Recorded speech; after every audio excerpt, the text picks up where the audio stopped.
지금부터 20년 전입니다.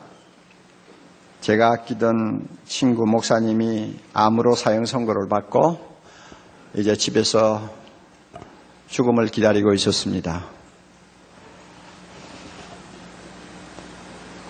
제가 그를 몇 번 방문을 하면서 늘 지켜보는 장면이 있었습니다.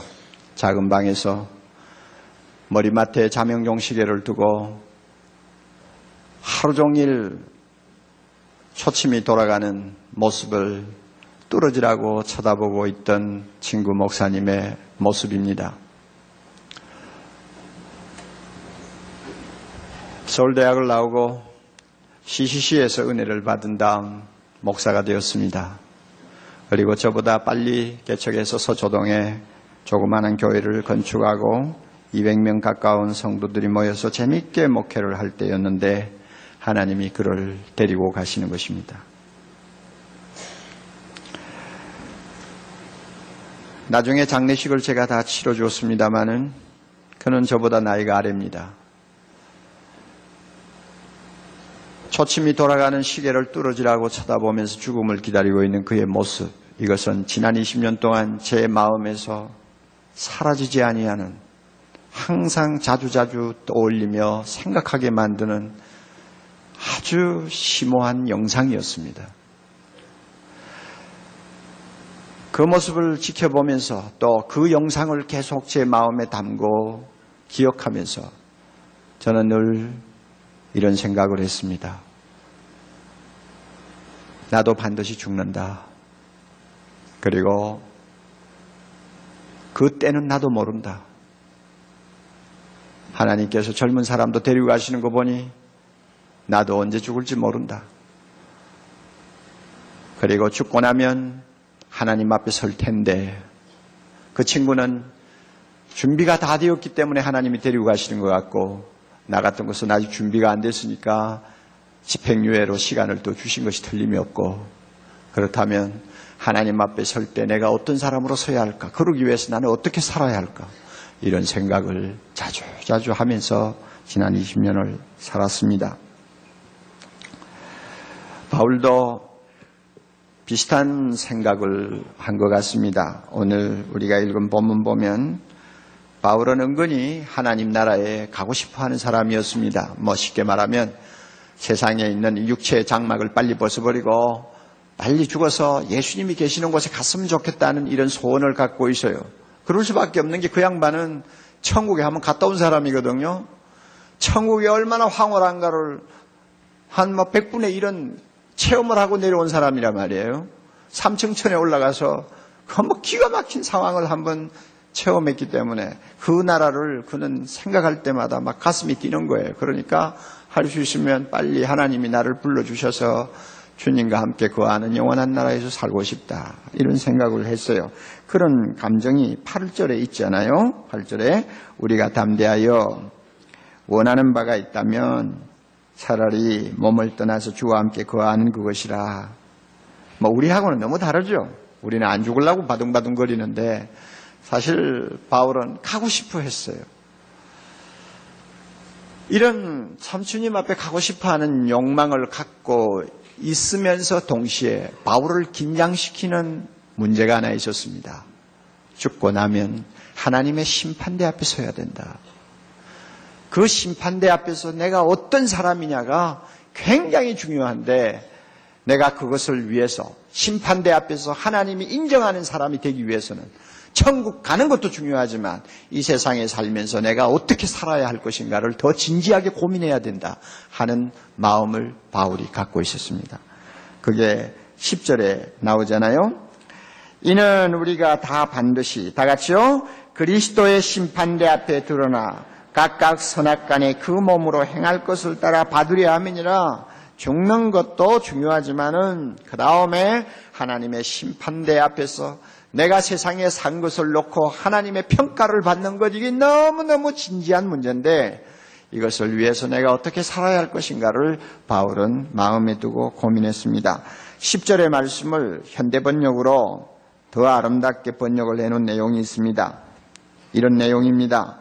장차 우리는 모두 그리스도 앞에 서서 심판을 받아야 합니다.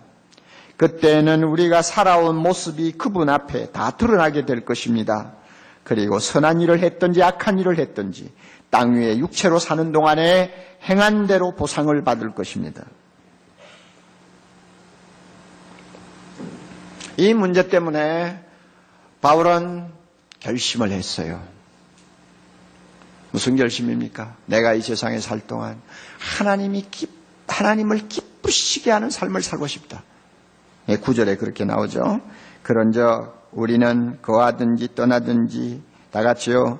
주를 기쁘시게 하는 자 되기를 힘쓰노라. 다시 한번 그런즉 우리는 거하든지 떠나든지 주를 기쁘시게 하는 자 되기를 힘쓰노라. 아니, 세상에 살든지 더 살든지 하나님이 불러가든지 간에 우리의 목표는 주님을 기쁘시게 하는 데 있다. 그래서 이 기쁘시게 하는, 하나님을 기쁘시게 하는 일을 힘써야 되겠다. 이것이 내 앞에 지금 주어진 과제다. 바울은 그렇게 이야기합니다. 여기서 힘쓴다는 말은 필로트 무메다 하는 헬라어 용어인데요. 이 말은 그저 한번 해본다는 뜻이 아니에요. 그저 한번 좀 노력해본다는 그런 의미도 아니에요. 야망을 갖는다는 뜻입니다. 야망을 갖는다. 여러분, 야망을 가진 사람을 한번 머리에 떠올려 보세요. 대통령이 되겠다고 야망을 가진 사람이 얼마나 대단한가 여러분 아시잖아요. 다른 학생들보다도 공부 더 잘해보겠다고 1등을 꼭 하겠다고 하는 야망을 가진 학생들 얼마나 땀 흘리며 씨름하는가 보세요. 야망을 가진다. 야망을 가진 사람은 남보다도 더 피눈물 나는 노력을 하게 돼 있잖아요. 여기서 힘쓴다 하는 말은 바로 이런 뜻입니다. 바울은 야망을 가졌어요. 어떤 야망이냐? 하나님을 기쁘게 하는 인생 한번 살고 싶다. 천국 가서 행복하게 사는 것도 중요하지만 그 전에 하나님이 나를 이 세상에 남겨놓은 몇십 년 동안 하나님을 기쁘시게 하는 일에다가 내 삶의 초점을 맞추고 그것을 나의 야망으로 삼고 내 인생 한번 뛰어보겠다 하는 생각을 한 거예요. 왜? 나중에 하나님의 심판대 앞에 섰을 때 내가 그렇게 살다가 가야 하나님이 내 인생을 놓고 칭찬하시고 기뻐하시는 것을 볼 테니까 그것만이 나에게 중요하다. 바울이 그렇게 생각한 것입니다. 우리가 하나님의 심판대 앞에 서면 세상에서 우리가 경험했던 것, 세상에서 우리가 쌓았던 것, 세상에서 우리가 얻었던 모든 명성 다 아무것도 아닙니다. 오직 하나님을 기쁘게 한 것만이 남습니다. 여러분 이거 믿으세요? 믿으시나요? 진짜 믿으시나요? 하나님 앞에 가면 하나님을 기쁘시게 한 것만이 남습니다. 나머지는 다 없어져요. 요즘 참 안타까운 모습을 우리가 신문과 화면을 통해서 보지 않습니까?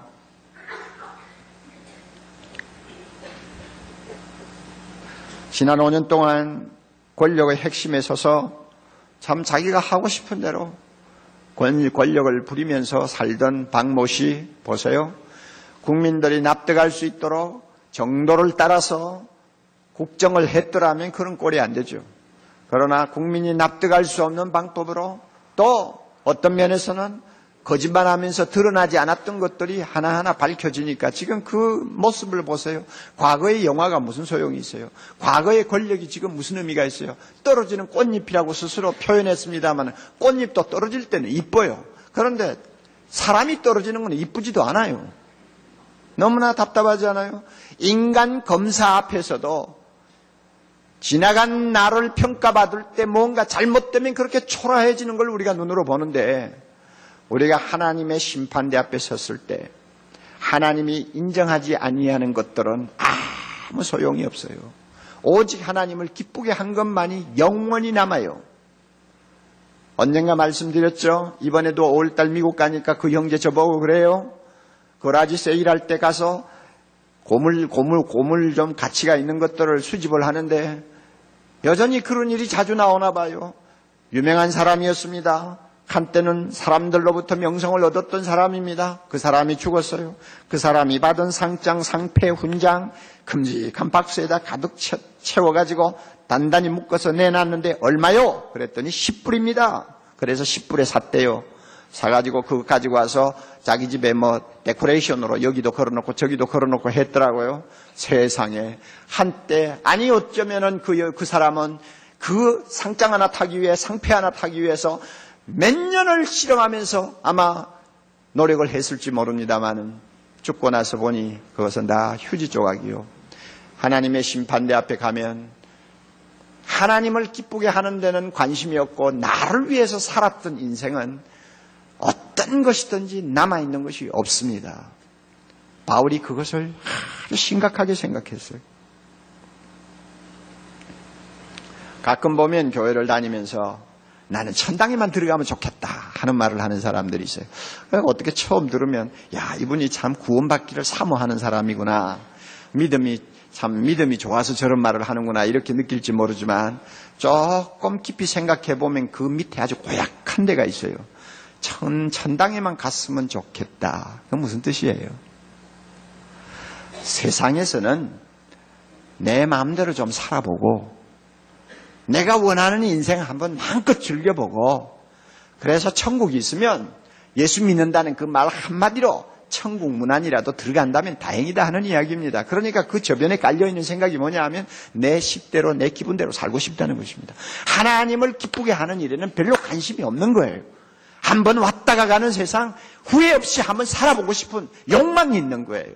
하나님을 기쁘게 하는 것은 그 사람의 안중에도 없는 일이요. 그러면서 교회를 다녀요.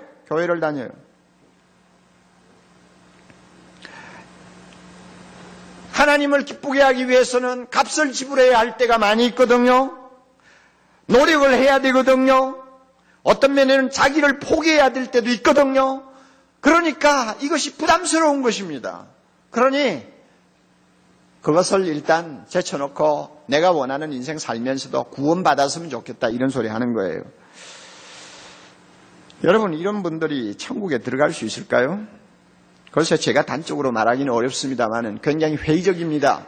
뭘 보고 제가 이런 말씀 드리느냐 하면 주님이 한때 하신 유명한 말씀이 있습니다. 제자들이 예수님에게 찾아와서 물었어요. 주님, 구원받을 사람들이 구원받을 사람이 적겠습니까? 이상한 질문이에요. 차라리 많겠습니까? 하고 질문을 했으면 좋겠는데 구원받을 사람이 적겠습니까? 그러니까 그 뒤에는 또 이어야 될 질문이 있죠. 많겠습니까? 적겠습니까? 이 질문이에요. 그 질문을 받은 주님께서 매우 심각한 말씀 한마디 하셨어요. 누가복음 13장 24절입니다. 좁은 문으로 들어가기를 힘쓰라고 그러죠. 좁은 문으로 들어가기를 힘쓰라. 내가 너희에게 이르노니 들어가기를 구하여도 못 들어가는 자들이 많음이라. 가만히 들어보세요.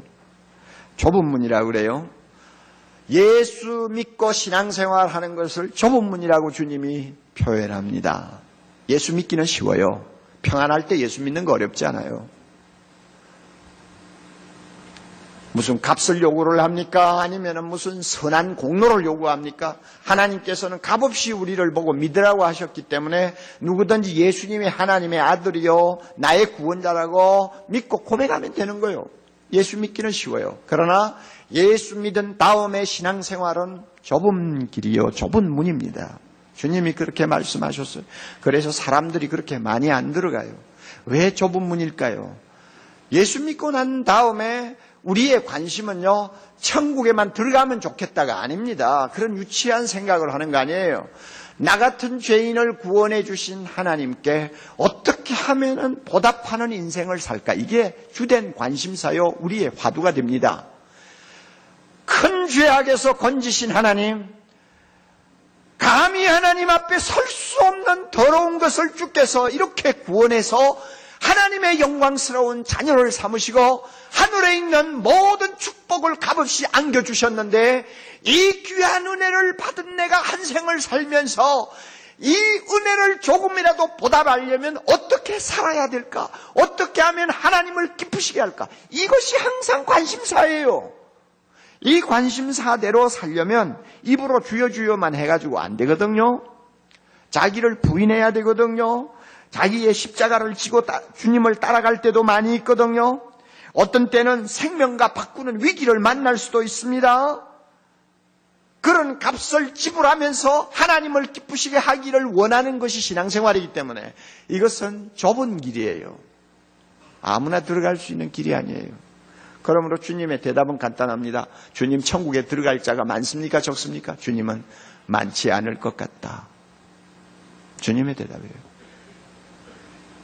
여러분, 우리 남을 정죄하는 거 아니에요. 양심적으로 이야기해 봅시다. 오늘날 한국에 예수를 믿는다는 사람이 수백 명, 어떤 수치를 보면 1000만 명이 넘는다고 그러잖아요. 이런 사람들이 그저 다 천국 들어간다고 생각할 수 있습니까? 큰일 나죠. 큰일 나죠. 그런 사람들 들어갔다가는 천국 오염시켜가지고 살지도 못하게 만들 것 같아요. 여러분 그러잖아요. 예수만, 이름만 예수 믿는 사람이지 실제 삶을 보면은 얼마나 추악한 냄새를 피우는 사람들이 많아요. 그래가지고도 하나님 나라 들어간다고 우리가 생각할 수 있어요? 그런 사람들이 들어가서 제멋대로 사는 데가 천국이 될 수 있습니까? 주님께서는 그렇게 우리를 보고 말씀하시지 않아요. 신앙생활이 뭡니까? 좁은 문을 들어가서 험하고 협착한 길을 걸어가는 것이 신앙생활입니다. 왜 험한 길입니까? 하나님 기쁘게 하기를 소원하는 길이기 때문입니다. 믿습니까, 여러분? 이게 신앙생활이에요. 여러분, 이 길을 지금 가고 있는 사람인지, 그것이 귀찮아서 그냥 많은 사람들이 걸어가는 넓은 길을 그냥 걸어가면서 입으로만 할렐루야 하는 사람인지, 우리 자신을 한번 돌아보자 그 말이에요.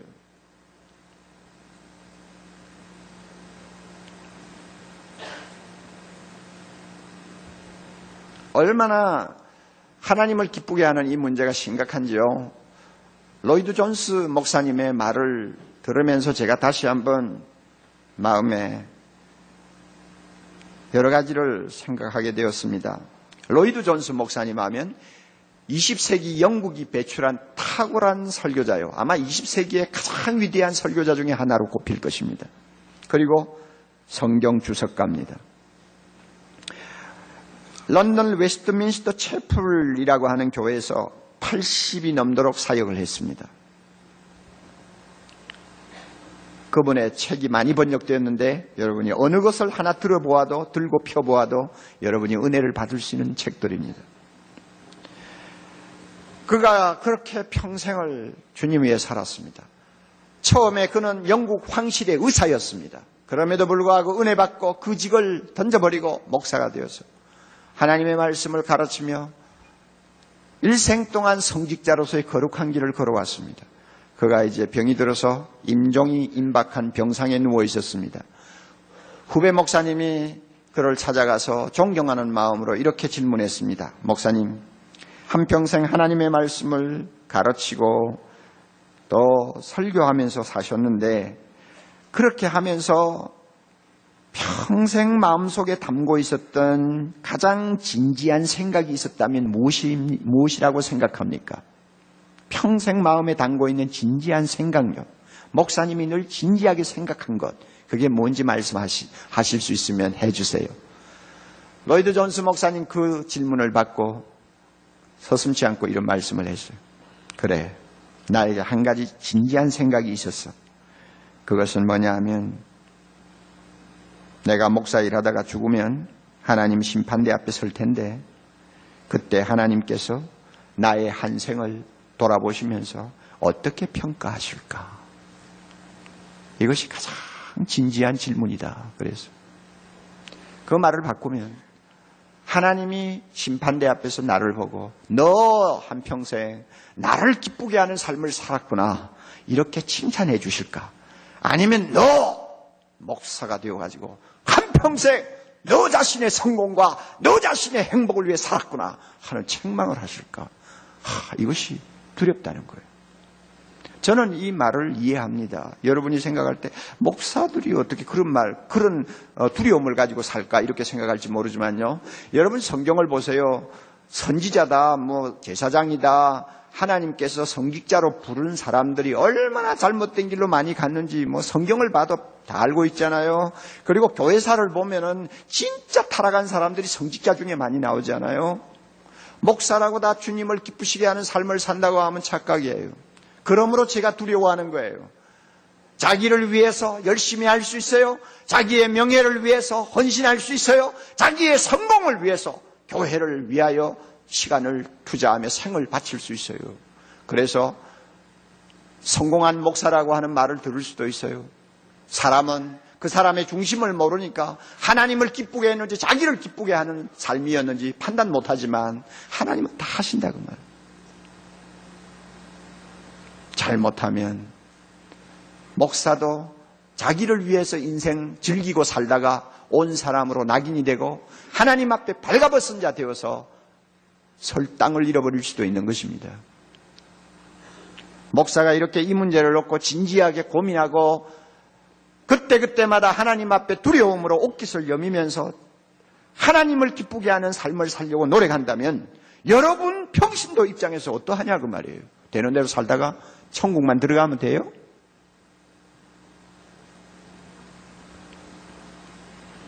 오늘 제가 이렇게 설교를 하니까 여러분 굉장히 진지하고 또 어떻게 보면 얼굴이 굳어 있는데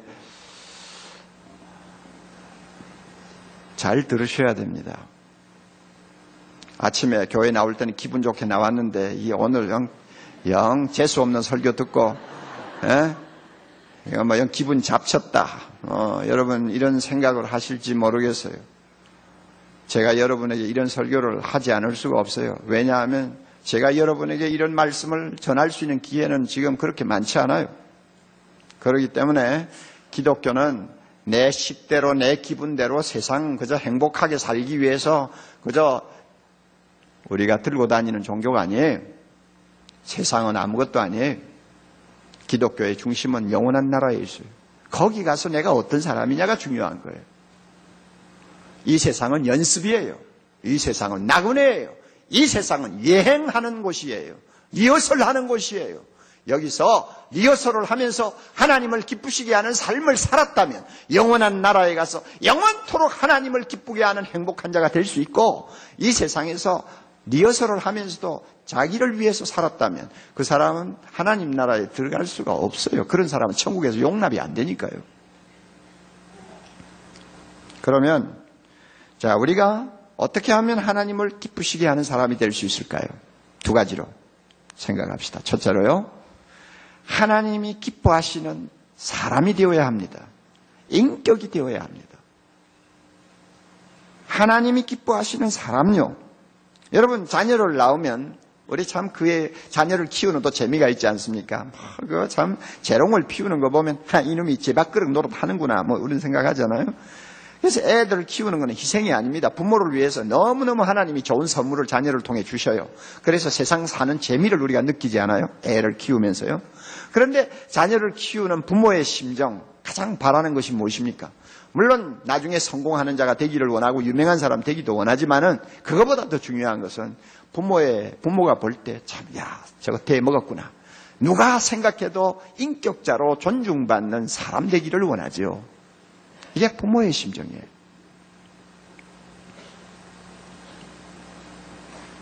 도둑놈이 되어도 돈이나 많이 벌어라 이런 생각을 하는 부모는 요즘에는 좀 있을지 모르겠어요. 요즘에는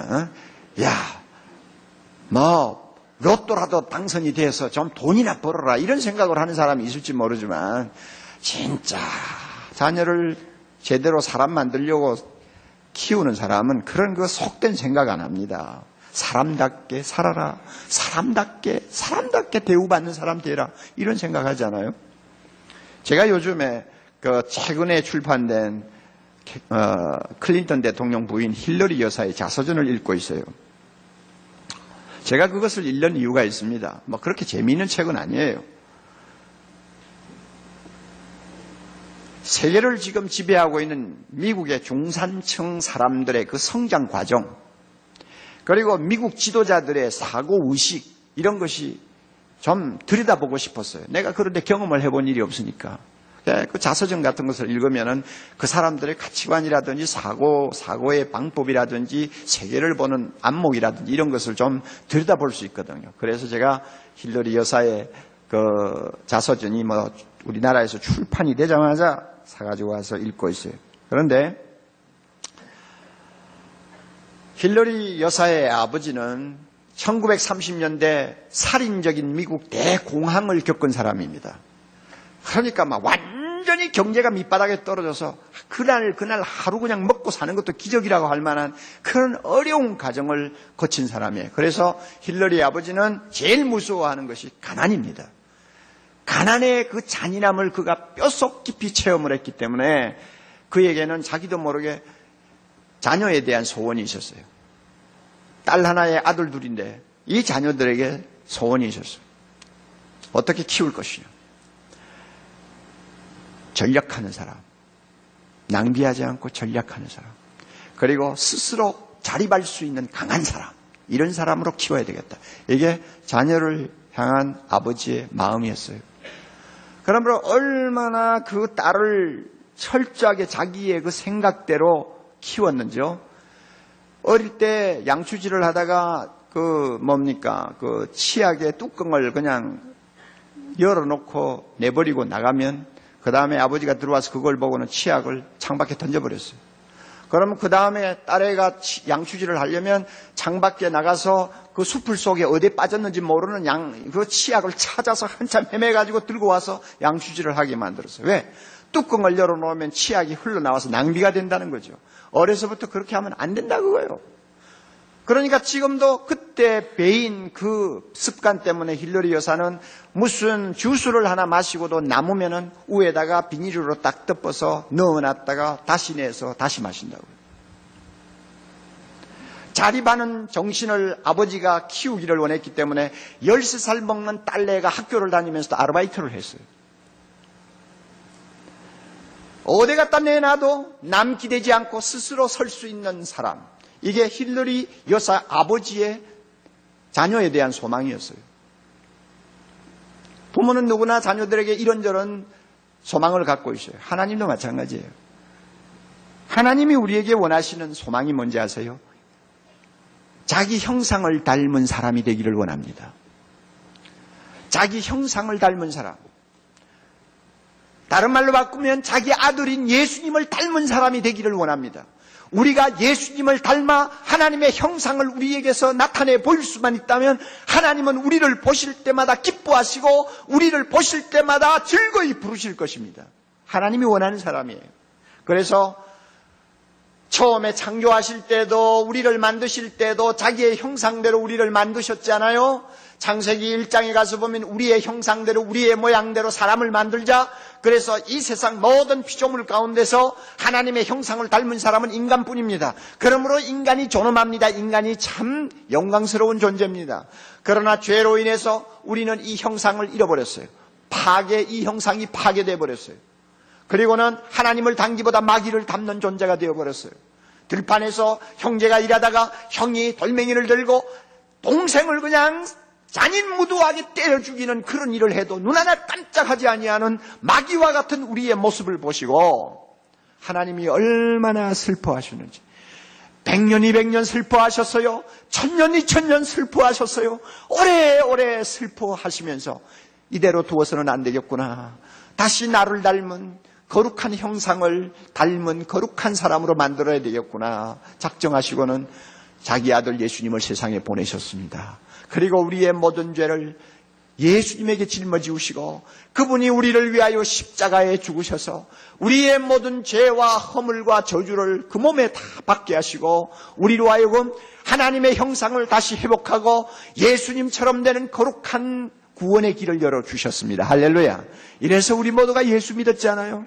그래서 예수 믿은 우리에게 하나님이 원하시는 거 있으면 원래의 형상을 회복하는 것입니다. 그 원래의 형상을 회복하려면 예수님을 닮아야 합니다. 왜? 예수님은 보이지 않는 하나님의 형상이기 때문입니다. 이 일을 위하여 하나님은 우리에게 성령을 주셨습니다. 성령이 우리 안에 거하십니다. 할렐루야. 그리스도의 영이 없으면 그리스도의 사람이 아닙니다. 저와 여러분이 다 성령을 모시고 삽니다. 성령이 우리 안에 거하십니다. 성령이 우리 안에 거하시면서 하시는 일이 뭔지 아세요? 죽음을 이기시고 부활하신 예수님이 영으로 우리 안에 거하시도록 합니다. 그래서 우리는 성령 모시고 살면서 예수님과 함께 사는 사람이 되었습니다. 할렐루야. 그래서 내가 산 것이 아니요 내 안에 누가 사세요? 예수님이 사는 자가 되었어요. 그리고 성령은 우리 안에 예수님을 함께 동행하도록 함께 예수님을 모시고 살도록 했기 때문에 자연적으로 따라오는 사건이 하나 있어요. 그건 뭐냐면 우리로 하여금 예수님을 계속 닮도록 은혜를 주시는 것입니다. 할렐루야. 우리 안에 거하시는 성령이 우리로 하여금 예수님을 닮도록 계속 일하세요. 우리의 성격 바꿉니다. 우리의 개성을 개조합니다. 우리의 기질을 바꿉니다. 우리의 나쁜 습관을 전부 뜯어고치게 만듭니다. 더 거룩한 자리로 나아가면서 주님처럼 되도록 성령께서 우리 안에서 작업을 하세요. 그래서요, 예수 바로 믿은 사람은요, 믿은 연륜이 많아질수록 예수님을 닮는 모습이 점점 뚜렷하게 드러납니다. 이게 정상이에요. 왜? 예수님을 닮은 자가 되어야 누구를 기쁘게 할 수 있습니까? 하나님 기쁘게 할 수 있습니까? 성령이 지금 그 일을 하는 거예요. 그래서 성령께서 교회에서 말씀을 계속 배우게 하시고 성령께서 말씀을 깨닫게 하시는 거예요.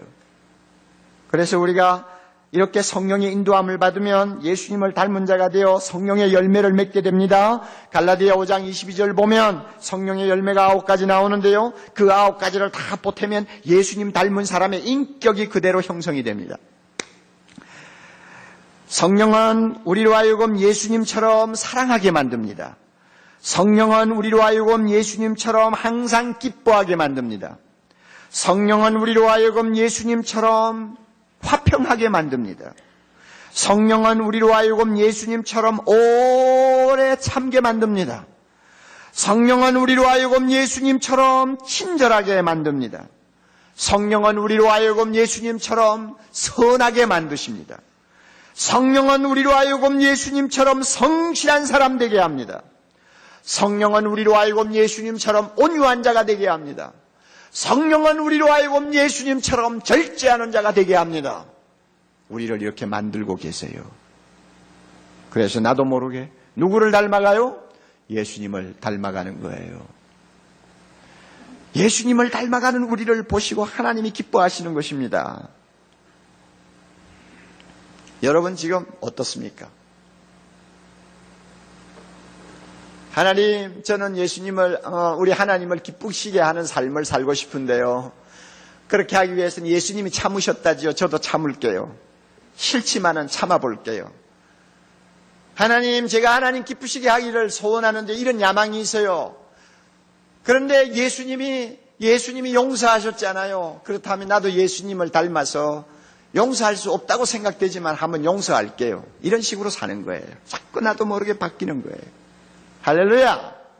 그래서 예수 잘 믿는 사람 옆에 가면 편안해요. 왜? 예수님을 닮은 구석이 많이 있거든요. 우리 모두가 그런 사람이 되면 얼마나 좋겠어요. 하나님이 얼마나 기뻐하실까. 글쎄 여러분이 옥목사를 보고 좀 그렇게 느꼈으면 좋겠어. 예수님 좀 닮았다. 여러분이 좀 그렇게 인정을 해줄 수만 있으면 참 좋을 것 같아요. 그런데 그 인정이 잘 안 되더라고요. 어디 가서 물어보니 저 예수님 좀 닮은 것 같아요. 글쎄요 하고 씨 웃고 있어요. 그런데 저는 믿어요. 겉으로는 뭐 드러내 보이기가 어렵지만 내면으로 예수님 많이 닮아가고 있다고 저는 믿습니다. 왜냐하면 내 안에 누가 계세요? 성령이 계셔서 예수님을 항상 닮도록 작업하고 있거든요. 그러니까 내가 성령의 역사를 거부하지 않는 이상은 나도 모르게 날마다 예수님 닮아가는 거예요. 자, 우리가 하나님을 기쁘시게 하려면 두 번째로 하나님이 기뻐하시는 일을 해야 합니다. 일을 해야 돼요. 에베소 4장 24절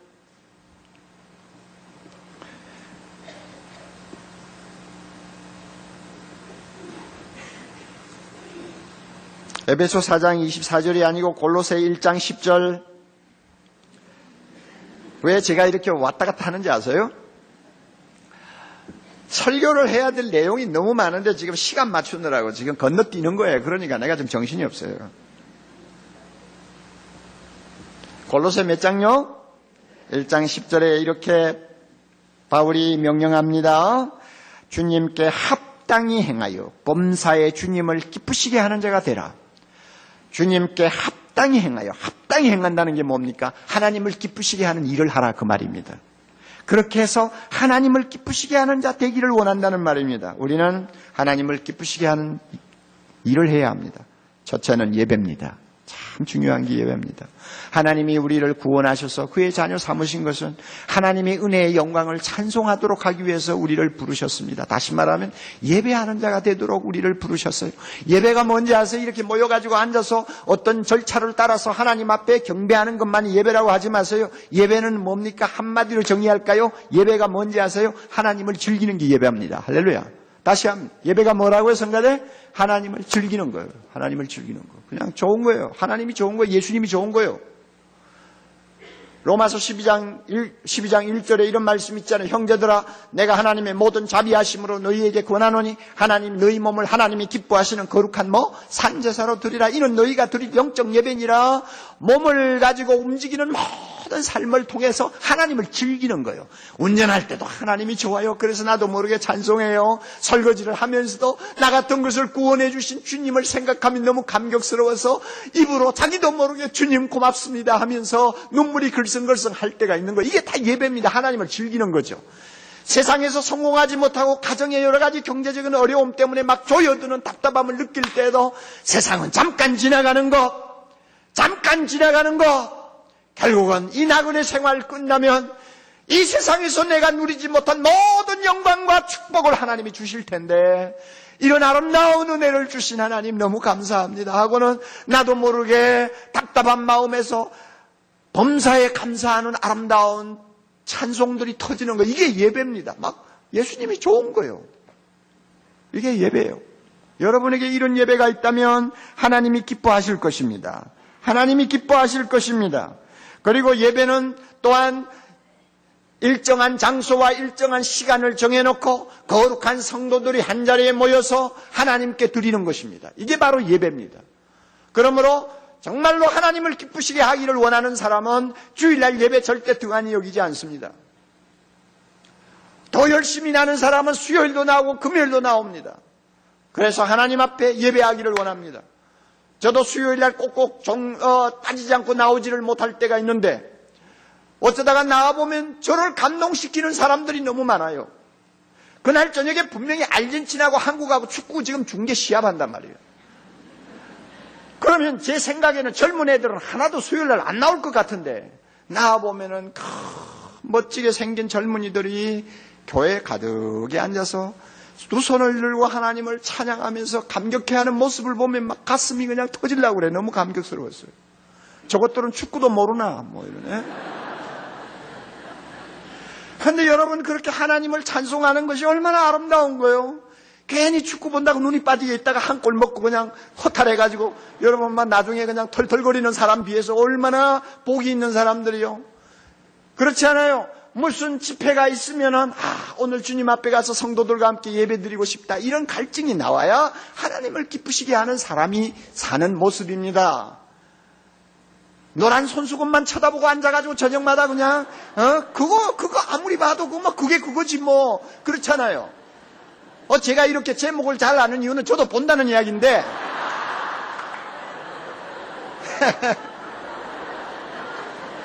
그거 다 하찮은 거예요. 하찮은 게 꾸민 이야기 앞에서 울기도 하고 웃기도 하고 관계노릇 하다가 끝나는데요. 하나님을 예배하는 거 세상에 그 어떤 것과도 비교할 수가 없어요. 또 우리가 하나님을 기쁘게 하려면 섬기는 삶을 살아야 됩니다. 하나님이 섬기는 자를 기뻐합니다. 사랑으로 봉사하는 자를 기뻐합니다. 예수님이 세상에 오셔서 섬기는 삶을 사셨잖아요. 예수님이 한평생 하신 일을 보면 3D 업종에 속하는 일들입니다. 가만히 보세요. 성경 보세요, 여러분. 날마다 환자들하고 씨름하는 거 세상에 3D 업종 중에 업종이죠. 그게 쉬운 일입니까? 가난한 자들, 세상에 실패한 자들하고 같이 지내는 것 쉬운 일입니까? 쉬운 일이에요, 여러분. 어려운 일이죠. 병자들을 고쳐주느라고 땀방울을 흘리는 그 일이 절대 쉬운 거 아니죠. 사람들의 비난을 받아가면서, 비난의 화살을 받아가면서도 꿋꿋하게 다른 사람을 섬기는 일에 자신의 삶을 바치는 주님의 모습은, 그것은 보통 사람이 하는 일 아니잖아요. 제자들의 발을 씻겨주는 것 쉬운 일입니까? 제자들을 위해서 밤새도록 산에 가서 잠을 자지 않고 기도하시는 것 쉬운 일입니까? 여러분, 제자들을 위하여 아침밥을 친히 준비하시는 일이 쉬운 일입니까? 대야를 가지고 와서 제자들의 발을 씻겨주는 것이 쉬운 일입니까, 여러분? 아이들을 품에 안고 아이들을 봐주는 일이 쉬운 일입니까? 쉬운 일 아니란 말이에요. 그것도 모자라서 나중에는 자기의 생명을 십자가에 내주지 않았어요. 예수님은 섬기는 삶을 사셨어요. 그러므로 하나님이 어떤 사람을 기뻐하시느냐? 섬기는 일을 열심히 하는 자를 기뻐합니다.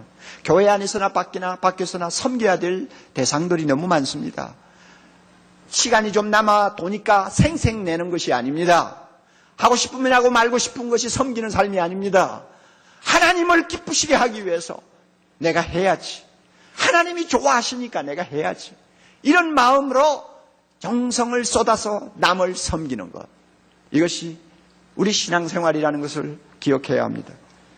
하나님을 진정 기쁘게 하는 삶을 살려면 전도하는 일을 해야 합니다. 선교를 해야 합니다. 복음을 전하는 일, 세상을 구원하는 일은 하나님이 가장 소중히 여기시고 제일 하고 싶어 하시는 일입니다. 그러므로 우리 보고 땅끝까지 가서 복음을 전하라, 내 이웃을 구원하라 이렇게 말씀하시는 것은 하나님이 가장 하고 싶어 하는 중요한 일에 우리를 초대하시는 것입니다. 그러므로 이건 영광이에요. 전도하는 것은 영광입니다. 선교하는 것은 영광입니다. 하나님의 일에 동참하는 것입니다. 그러므로 하나님 나라 가면은요, 오직 영혼을 구원하기 위해서 우리가 수고한 일만이 영원히 남습니다. 영원히 남아요. 선교사들이 저렇게 고생하면서 복음을 전하는 이유가 있어요. 하나님 나라 가면 하늘의 별처럼 영원히 빛나는 자가 되리라고 약속을 했기 때문에 세상에서는 잠깐 초라하게 살더라도 하나님 나라에 가서 영광스럽게 살기를 원하는 것입니다. 여러분, 믿지 아니하는 이웃을 위해서 계속 기도합니까? 내 옆에 예수님을 모르는 사람이 있을 때 담대하게 입을 열고 전도합니까? 세상의 것을 가지고 의시되고 자랑하는 사람을 보면서 너무너무 그 영혼이 불쌍해서 마음 아파하는 일이 있습니까? 선교사를 위해서 날마다 정해놓고 기도합니까? 세계를 가슴에 품고 캄보디아, 중국, 러시아 이렇게 나라 이름을 매일 하나씩 들어가면서 기도해 줍니까? 내가 땀 흘려서 번 돈을 하나님의 복음 전하는 일에 기쁨으로 사용합니까? 만약에 우리 모두가 이렇게 살고 있다면 하나님을 기쁘시게 하는 일을 하는 사람이라는 것을 믿으시기 바랍니다. 우리 모두가 이렇게 되기를 바랍니다. 미타니 야스토라고 하는 일본 사람이 있습니다. 이 미타니 야스토라고 하는 분은 일본의 가네보라고 하는 회사의 회장입니다.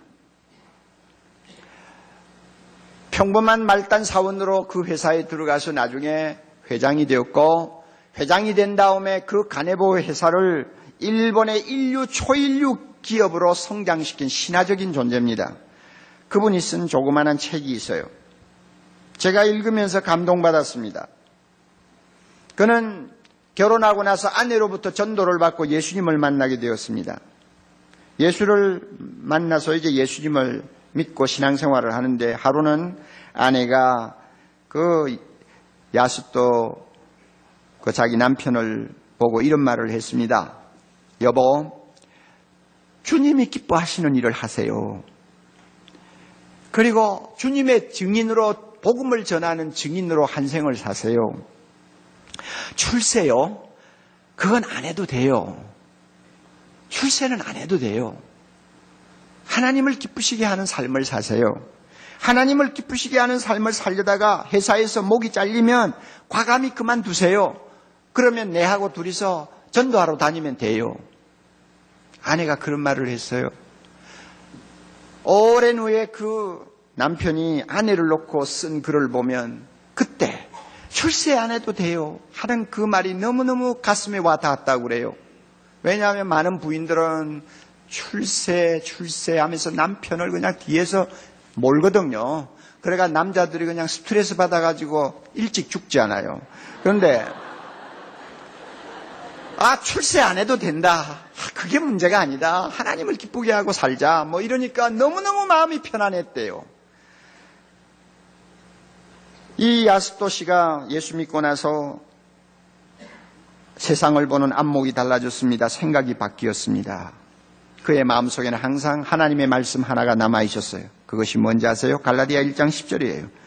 이제 내가 사람들에게 좋게 하랴 하나님께 좋게 하랴 사람들에게 기쁨을 구하랴. 내가 지금까지 사람의 기쁨을 구하는 것이었다면 그리스도의 종이 아니니라. 쉽게 말하면 이 본문, 내가 하나님을 즐겁게 하는 사람이 될까? 사람을 기쁘게 하는 사람이 될까?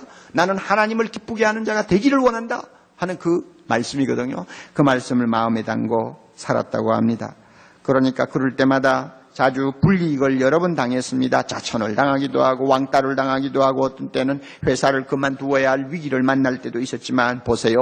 하나님을 기쁘시게 하기를 위해 모든 것을 포기할 각오를 하고 사니까 하나님이 그 사람을 그 회사의 최고 자리에 올리시고 하나님이 영광 받으시잖아요. 우리 인생 길지 않습니다. 우리에게 있어서 가장 중요한 목표는 하나님을 기쁘시게 하는 삶을 사는 것입니다. 할렐루야. 그러기 위해서는 하나님이 기뻐하는 사람이 먼저 됩시다. 예수님을 닮은 사람이 됩시다. 그 다음에 하나님이 기뻐하시는 일을 합시다. 많은 일이 있지만 그 가운데서 예배와 섬김과 전도, 이것을 통해서 내 직장에서, 내 가정에서, 내 학교에서 어디서든지 하나님을 기쁘시게 하는 아름다운 삶을 살고 나중에 주님의 심판대 앞에 섰을 때 착하고 충성된 종이라고 주님이 칭찬하시고 모든 천군 천사들과 함께 기뻐하는 날이 우리에게 있기를 바랍니다. 다 같이 기도하십시다. 아버지 하나님, 우리를 구원하신 목적은 우리가 하나님을 기쁘시게 하는 사람이 되고 하나님을 기쁘시게 하는 삶을 살도록 하기 위해서라는 것을 우리가 배웠습니다. 이대로 살게 해 주시옵소서. 그래서 하나님 앞에 섰을 때 우리가 서로 쳐다보면서 서로가 자랑스러워하는 날이 오게 해 주시옵소서. 예수님 이름으로 기도하옵나이다. 아멘.